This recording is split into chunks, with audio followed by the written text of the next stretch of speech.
Vilvan Style iz prve vrste, na valovih mode ujemate podcast, ki ga vodita Kaja in David.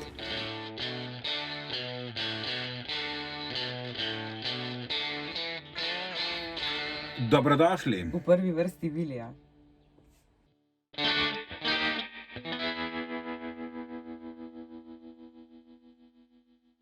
Dobrodošli. Danes smo obiskali Karin. Ona ima eno super galerijo, trgovino na Tavčarjevi ulici v Ljubljani. Karin je ena izjemna ženska in krasna sogovornica. Poleg galerije, ki jo vodi, pa je tudi profesorica na fakulteti za dizajn. Živjo, Karin. Živjo, Kaja. Živjo. Bravo. Hvala za povabilo, najprej da to povem.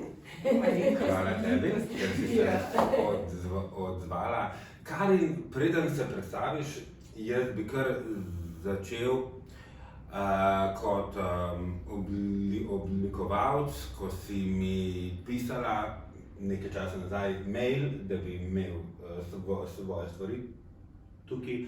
In sem prvi spoznal tvoj prostor, ki je v bistvu fuzija oblikovanja oblačil, interjerja, slik. Se mi zdi, da si kar postala za nas mlade oblikovalce ena zelo pomembna točka v Ljubljani. Kot neka taka, na nek način mecenka, ki nam da svoj prostor, možnost, da spoznamo nove stranke. Predstavi to svojo vizijo, oddaj. Ta vizija v bistvu ne nastane naenkrat. Vizija raste skozi, lahko rečem, leta, desetletja pravzaprav. Ker če jaz pogledam svojo pot, ki se je začela dejansko pred 3 desetletji, se je začela v bistvu z interjerem, z likovno umetnostjo, s antikvitetami, ne? In ta pot je potem vodila naprej. Seveda človek mora stopati po stopnicah navzgor, ne hoditi po ravni poti. In tako po enih 20 letih sem ugotovila, da pravzaprav antikvitete so sicer nekaj čudovitega, tako bojo vedno ostale, ker so pač antikvitete, ampak da so še druge stvari, ki so zanimive, ne? In tako me je začel privlačiti zelo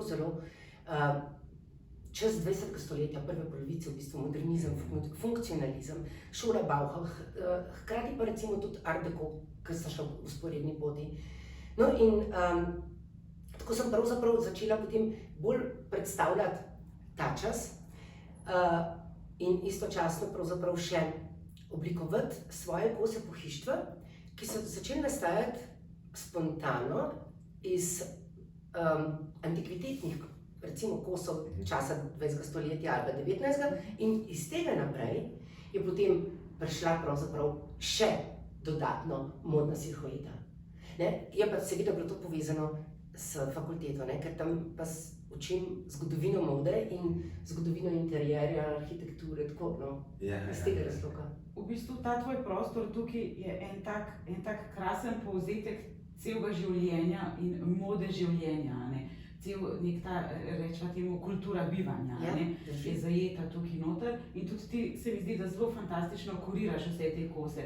Nekako je veliko enih različnih stilov noter, pa veliko tudi različnih oblikovalcev, ampak se mi zdi, da se kar da najdeti tako en skupni luk. Meni se zdi, da v bistvu eklektika ni pejorativen izraz, nasprotno.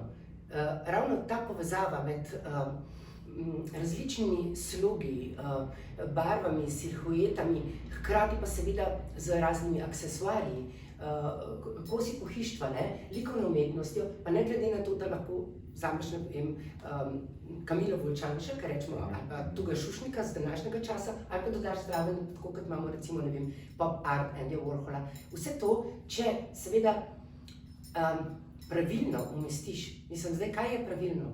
Estetika je pravzaprav zelo širok pojem, tudi za vsakega je lahko drugačna, recimo, tako da, ampak človek dela po neki svoji notranji intuiciji in hkrati seveda tudi znanju, ki ga pridobiš skozi toliko let in nekako prepoznaš določene stvari, ki jih je včasih zelo težko tudi razložiti, zakaj to tako je, ampak tako je, zaradi tega, ker tako čutiš.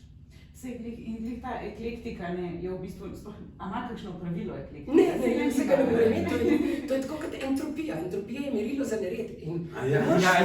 Čeprav mi je zelo všeč tvoj izraz fuzija. Ne? Jaz vedno rečem, da je neka sinteza ali povezava, kakorkoli, ampak fuzija je dober izraz. Ja, Tako je, meni je tako fizikalni izraz. Res, perfekten. Se ga Ne, bom super zapomnila. je tudi pri oblikovanju. Ne? Imamo določene oblikovalce, ki res kombinirajo več različnih stilov, ki se ne ozirajo samo na eno določeno, ki je v bistvu rdeča nit je taka, da rdeča nit v bistvu ni, ampak še vedno je Ja, ta pravi globalno, skupek, recimo, na en globalno. način. Ne? Ker tudi stranka, gospa, potrošnik, ki pride sem, ne? Stranka lahko kupi obleko in zraven še mizo ali pa stol, ali pa Ja. sliko. Ne? Ja, ja. Se pravi, dejansko pride upredna cela ven, ne? Vse, ne? In to je nekaj super, ne? Da v bistvu je pri nas, ne?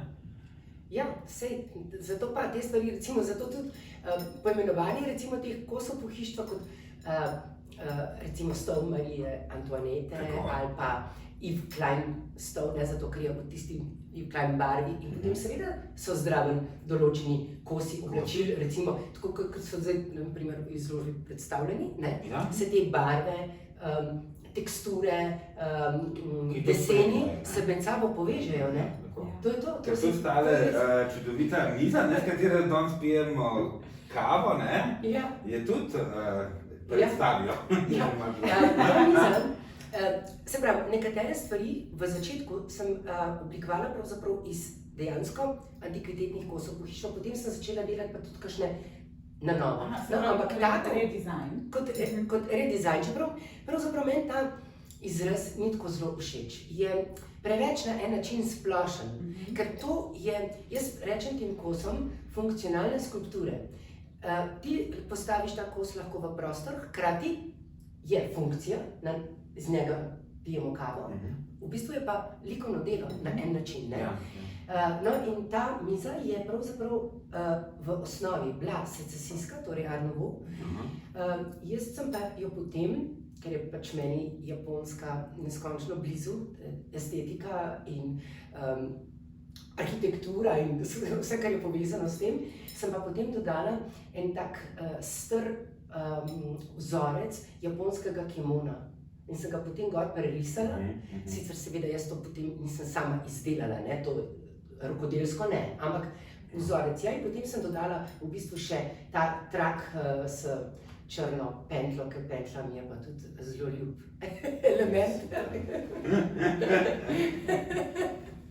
Ja, tako, no. In res, to je v bistvu skoraj bi človek rekel, lahko neke vrste oblečena. Oblečen kos en pohištva, ne, na en način, ne, če ga tako pogledaš. Tako kot Marija Antoaneta je tudi na en način oblečena v tiste cvetlice, v teksturo, takšno kot pač jo imamo.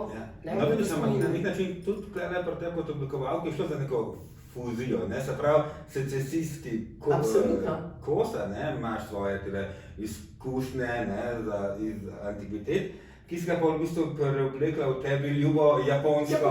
Ne, no, Kaj pa ti kot profesorica, kaj si ti najbolj želiš, da študenti znanja, ki dobijo nekako, da razumejo to, kar poučuješ? Kako se ti zdi pomembno, naprimer, za vsakega, da razume zgodovino oblikovanja, oblačenja? Jaz mislim, da v tem času, tudi če se naprimer sogovorniki pogovarjajo samo o zgodovini na splošno, pa zelo malo nekateri poznajo, mislim, da je kar problem, mislim, da moramo biti zelo usveščeni že na splošno kot ljudje v sami zgodovini. Mi oblikovalci pa tudi... in komentiramo trenutna dogajanja. Tako. In isto je z oblikovalci oblačil, da znamo argumentirati svoje dela, moramo poznati, zakaj se dela to. Jaz mislim, da še vedno velja latinski rek, da je zgodovina učiteljica življenja, ne?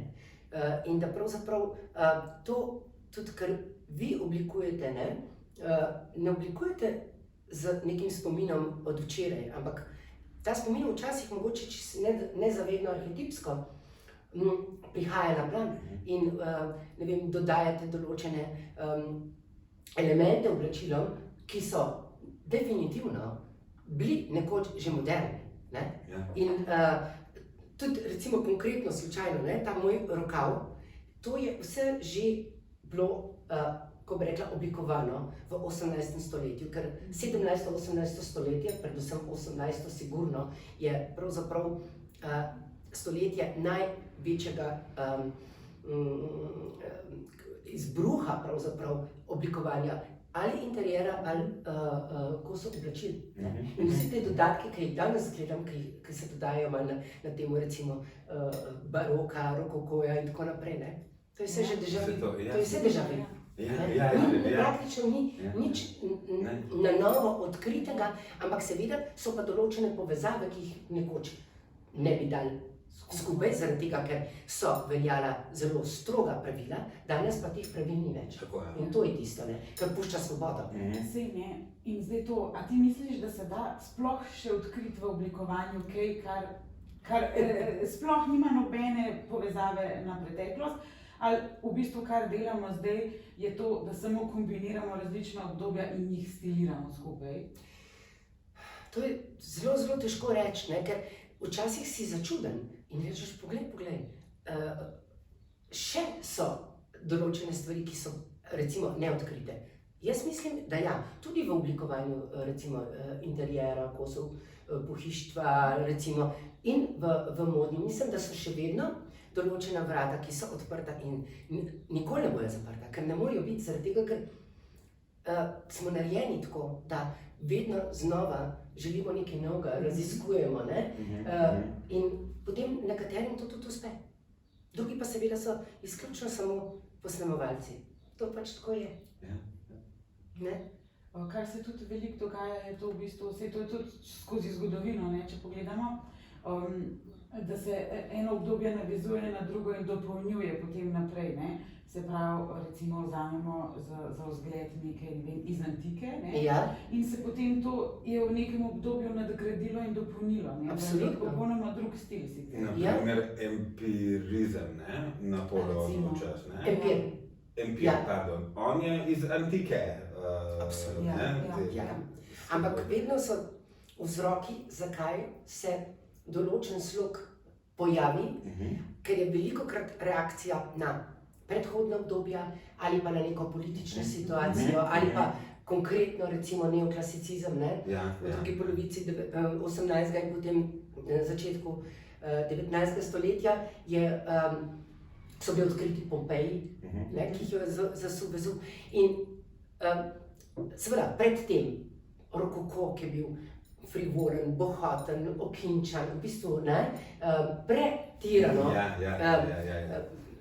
frivoren slog in antika je bila postavljena nasproti s svojo formo, s svojo hladnostjo, če lahko temu tako rečemo. Potem pa spet zgodovinski dogodek, ne, francoska revolucija, ne, ki je v bistvu rokoko končala, zatrla sistem vse na novo in pa je antika. Tako, ja, in zanimivo, da ja, politične situacije so, torej generirajo tudi spremembe sloga, definitivno, ne. Saj na koncu koncev tudi prva svetovna vojna in prehod recimo iz te secesijske silhuete S, ki je bila ženska še vedno vpeta v ta korset, ne, in potem kar naenkrat po prvi svetovni vojni pa svoboda, ne, in tako. Jaz kot 12 let star otrok nikoli ne bom pozabil, ker smo veliko hodili v Ljubljano v shopping, takrat so že bile te trgovine hitre mode. In je bilo v eni trgovini ogromno vojaških vzorcev. In meni ni bilo jasno, zakaj takrat tega kamuflažnega vzorca. Ampak to ni bila klasična olivno-zelena, ampak to si imel vse, od roza do modre, rumene, vse. In pol, okej, to pozabiš, ne, leta grejo naprej, ne, študiji, mode in tako vse. Valjda, ne, in pol sem nekje prebral, ne, da takrat, ko je v bistvu bila neka vojna, ne, je tudi bil tale pesem pop zvezdice Madone, American Life, ki je v videospotu imela vse v vojaških, ki je v bistvu kritizirala takratno situacijo in potem so tudi velike modne hiše v Parizu posnemale ta vojaški vzor, s kateri se potem prenesel v trgovine hitre mode. Tako da imamo tudi že zdaj kaj. Moda je bila... Mene je ta moment najbolj fasciniral. Mene kot mladega, takrat začetnika in tudi zdaj, da bo to komi, ne vem, 20 let nazaj, še malo manj in me najbolj fascinira in si res želim, da mi še vedno to naprej. Da te družba in družbena situacija v bistvu ti določata pravzaprav način oblikovanja. To je bilo, ko si prej omenil Napoleona. Napoleon je hotel seveda povzdigniti gospodarstvo, tudi s tekstilno industrijo in je pravzaprav določene vojaške uniforme so na ta način prenesli v silhueto tistega časa. In tako so nastali taki plašči, pelis na huzarsko uniformo narejeni in tako naprej, zaradi tega, ker je skozi modo se pravzaprav predstavljala tudi takratna politična moč Napoleona in cesarstva. Pa vse to se v bistvu tudi še vedno dogaja, ne? Vse to je skozi že ves čas isto. Kaj pa misliš, kaj se bo pa zdaj zgodilo z modo? A bomo vsi v trenerkah, ali bo spet ena ta rast, da bomo imeli željo potem, da se še bolj zrihtamo, da se lepše oblečemo, da je vse bolj romantično? Recimo, ne, če gledamo, da je bila zdaj epidemija, pa smo bili vsi doma. Jaz mislim, da ne bo trenerka zmagala. Ne? Ne. Mislim, pa ne, da bi zdaj hotela biti optimistična, ampak dejansko se mi zdi tako, da ne. Ker ne more, zaradi tega, ker nima te moči. Nima karakterja in ne more biti konkurenca, ker trenerka je lahko pravzaprav, lahko jo ti ozaljšaš z ne vem kakšnimi napisi, dodatki in tako naprej, ampak še vedno je kako bi rekla, neko oblačilo za prosti čas, s katerim ti ne moreš nastopati, ker oblačilo v bistvu pomeni tvojo držo. Zakaj se oblečemo v neke določene kose, oblačil si nademo recimo visoke pete, zaradi tega, ker te to v bistvu določa. In to je bilo od nekdaj, od cele zgodovine so bila oblačila pravzaprav izkaz seveda tvojega statusa, okusa, zavedanja samega sebe, vse to. Ni bila zgolj samo obleka nikoli. Zato pa je zgodovina mode, ker je pomembna, drugače pa verjetno se ne bi z njo toliko ukvarja, kot se zdaj. Ampak ja, tako kot arhitektura, to je pravzaprav gre v sosledje. Arhitektura, interjer, moda, to je bilo vedno pravzaprav izraz, a ne se, kje pa je nastajala moda ali pa največja arhitektura v preteklosti? Torej v visokih krogih, v aristokraciji in v tistih, ki so bili izobraženi. To, da je to zdaj postalo pravzaprav nekaj vsakodnevnega, kar pritiče pravzaprav vsem nam, je pravzaprav preneslo šele 20. stoletje. In tam rečemo tudi masovna proizvodnja, ki je omogočala, da je dober dizajn v oblačilih ali pa tudi sicer prišel do nas, do uporabnikov, vseh pravzaprav. To je bistvo, kvaliteten in, tako bi rekla, en masse, lahko naredimo. Je bil kar dolg potreben čas te demokratizacije, pa tega masovne, da je prišlo. Ja, kako gledaš? Ker v bistvu se, če gledaš, ne vem, par stoletij nazaj, vse se je začelo z arhitekturo, rimokatoliško arhitekturo s katedralami, vse se je začelo tam, pa potem dvori in potem naprej. Ja, ampak, če tako pogledaš zgodovino, recimo potem so se zdaj stvari, rečemo v zadnjem stoletju zelo, zelo na hitrico spremenile, kar je pač seveda omogočila predvsem tehnologija. Tehnologija je to omogočila in komunikacija, sploh pa zdaj v zadnjih recimo 15-20 letih, če se jaz spomnim, kakšni so bili računalniki. Ja, tako je. Ko sem bila jaz toliko stara, kot vidva. Smo imeli še jezik Fortran. Danes je pa to. Ja. Tako da, meni se pa zdi ravno obratno, da gre ta čas z neizmerno naglico in da ga komaj sledimo. Vse tudi v bistvu na koncu 20. začetek 21. je bil vzpon hitre mode, fast fashion. In pa smo že po 10 letih je celotna družba svetovna ugotovila, da bomo mogli začeti spreminjati. To je v bistvu bil dejansko zelo hiter skok. Zelo hiter. V bistvu se sploh... To se je že po letu, mislim, da 2015, 2013 mislim, da so se že začeli te premiki. Se pravi, vsega skupaj, če traja manj kot 15 let. 15 let, v bistvu, ne znam. Zelo, zelo kratek čas. Zelo kratek čas, da smo se zavedali, kam pravzaprav drvimo. Kam pravzaprav drvimo. Seveda so bili že, tudi prej, bom rekla, so bila opozorila, tudi določenih arhitektov pa znanstvenikov, ampak nihče jih ni jemal resno, ker smo mislili, da smo nedotakljivi, ampak nismo, ne. To je to.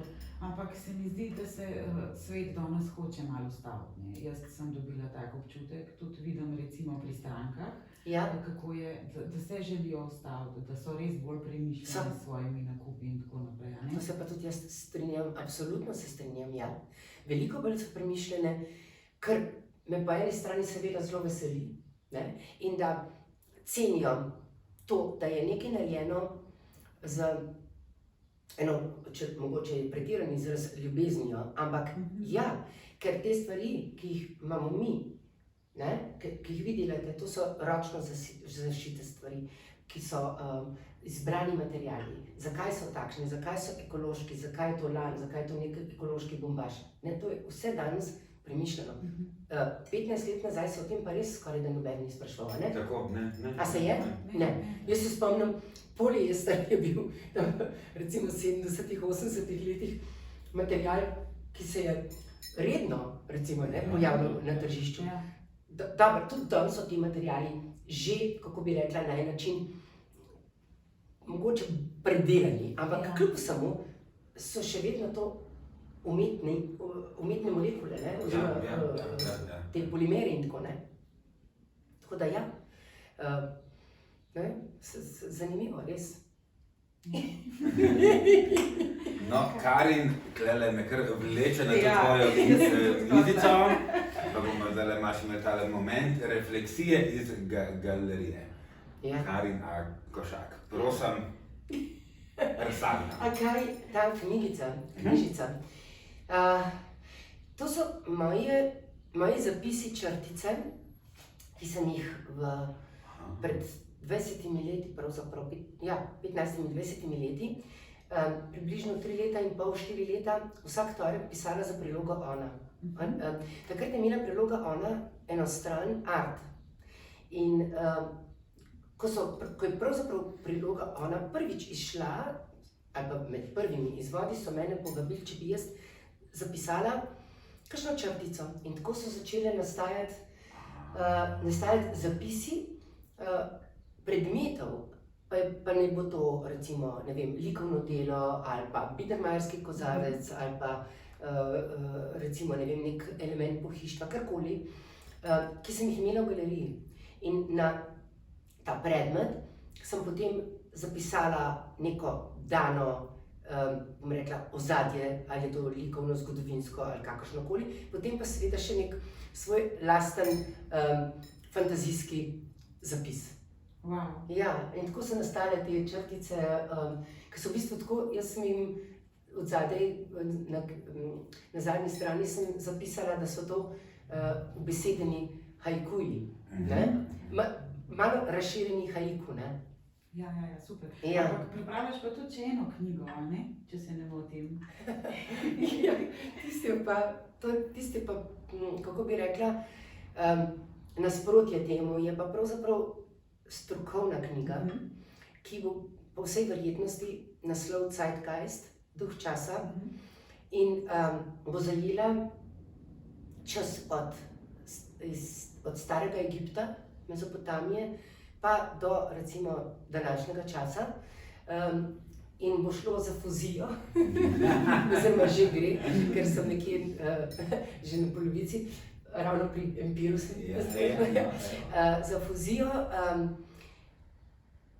torej zgodovinskega ozadja, določenega sloga, arhitekture, interjera, okrasnih predmetov, tudi recimo določenega pogleda v arhitekturo, recimo literaturo tistega časa in seveda oblačilno kulturo. Je prav posebno poglavje. To bo pa ena zelo obsežna zadeva. Je že zdaj zelo obsežna. Zelo, ampak se mi zdi, da z ozirom na to, da imam mogoče to srečo, da me dekanja naše fakultete povabila najprej na predavanja o notranji opremi, interjeru, arhitekturi, potem pa še o zgodovini mode, da lahko jaz v bistvu to povezujem med seboj. In to je tisto, kar se mi zdi škoda, ker vse knjige pravzaprav predstavljajo samo en segment. Vzameš likovno umetnost ali pa recimo pohištvo ali modo, ampak nikjer pa ti ne vidiš povezave vsega tega med sabo in to se mi zdi zanimivo. Da ti recimo, če vstopiš v en secesijski prostor, najprej pogledaš fasado, potem pogledaš interjer in pogledaš še modno silhueto. Vse to in takrat pravzaprav lahko dobiš šele celotno podobo tistega časa. Drugače imaš pa zamegljeno, ali pa moraš sam pravzaprav iskati povezave. Tako se mi zdi, da iz tega razloga upam, da bom dočakala, pa vi tudi. Jaz se veselim. Ja, res. Kaj pa tebi najbolj pomembno, ker ti tukaj tudi imaš zelo širok opus oblikovalcev, da kakšne silhuete, kako postopaš potem, da izbereš za svojo galerijo primerno, kakšne so tvoje stranke, to me zanima. Kako pluješ v tem? V teh razburkanih vodah. Razburkane. Imaš podložno, že imaš, vem, da se pogovarjali, ustaljene stranke, kaj se v bistvu želijo, kako dostopaš do novih oblikovalcev, ali to v bistvu sam na podlagi estetike, ali malo tako? Kako? Pravzaprav jaz lahko rečem, da imam raznolike stranke, res je, da mogoče so to, bom rekla, ne več tako zelo mlade osebe, zato tudi seveda morajo biti oblačila malo drugačna, ker to so le osebe, ki so že recimo ali tudi v službah ali kakorkoli in seveda rabijo drugačna oblačila. Kako jih pa izbirajo? Ja, predvsem oni sami izberejo, ker ti lahko izbereš, ne vem, toliko in toliko različnih oblačil, ampak vedno jih izbereš tudi po svojem lastnem okusu. Ampak to je tvoj okus. In nikoli ne moreš zadostiti vsem obiskovalcem, zato ker vsak pride za neko svojo vizijo, kaj si želi, oziroma če pa ne ve, kaj si želi, pa mogoče tisto stvar vidi. In ko jo vidi, potem še ne ve, da je to pravzaprav za njega, za njo večinoma. To je ta prava ta definicija tega konceptora, ponula. Res, to je tudi, že prej recimo, ko sem imela, ta zeitgeist, resnično je, to je ta, ne vem, en duh, ki ga sem in tja kdaj ti ga uspe ujeti, včasih pa zbeži iz steklenice. Ampak pa, bistvo je, da se spet vrne nazaj. Tako, Ne moreš, ker nisi vse mogočen, da boš vse stvari lahko obvladal, čeprav si lahko, se trudimo, ampak včasih je mogoče pa ti, meni je zelo všeč ta izraz in tako se mi zdi tudi, da je dobro, če se tako ali oblečeš ali pa recimo si tako urediš svoj ambient. Francozi rečejo temu bourgeois bohème, tako bobo, tako je malo meščansko, kako bi rekla, urejeno, ampak po drugi strani pa mora biti malo te frivolnosti, malo bohemskosti. Se mi zdi, da to dvoje je skoraj nujno. Ampak seveda vse spet v pravi meri. Ja. Se tudi pri dizajnu oblačil se mi zdi, da nova generacija kar malo tega skušamo. Ha? Absolutno. Vsaj meni se zdi, da vi to zelo dobro ste ujeli tega duha. Ja, točno tako je. In zato mogoče ste mi tudi blizu zaradi tega. Ne? In tako, pravzaprav neverjetno sem vesela, da mi je pravzaprav dano, da sem lahko povezana z vami tudi. Res, No. ja. Ja, ne, čisto odkrito rečeno, no? In študenti in tako, zato ker, ko vidiš, da nekdo je, kako bi rekla, je vesel, ko zve eno novo stvar in tako, ti to zelo veliko pomeni, ne? Da to ni nekaj, kar odide z vetrom, ampak ostane in potem še sami raziskujejo in potem je to, kar vi počnete zdaj. Ne? Iz vsega tistih kamenčkov sestavljate svoj lasten mozaik. Ja. In to je tisto, kar je najbolj pomembno. Ne? Ja. Prav lepo si to povedala. Zelo lepo. Ja. Se bomo še večkrat zavrteli nazaj tale podcast. Ja. Tako da, jaz mislim, da bi tukaj zaključili s temi lepimi misli. Če bi še kaj preveč povedali, bi bilo že kičasto. Draga Karin, najlepša hvala. Hvala lepa tudi vama, najprej Kaj, ko smo prej rekli, mademoiselle, in Jean-Guillaume, Davidu. In res, pa vse dobro vam želim in seveda tudi vajnim kolegom. Hvala. Srečno. Pa obiščite Karin tukaj na Tavčarjevi. Koliko je številka? 3. Dobra številka, ne? Ja. 3 gracije pa tako naprej. Ja. Čau! Čau!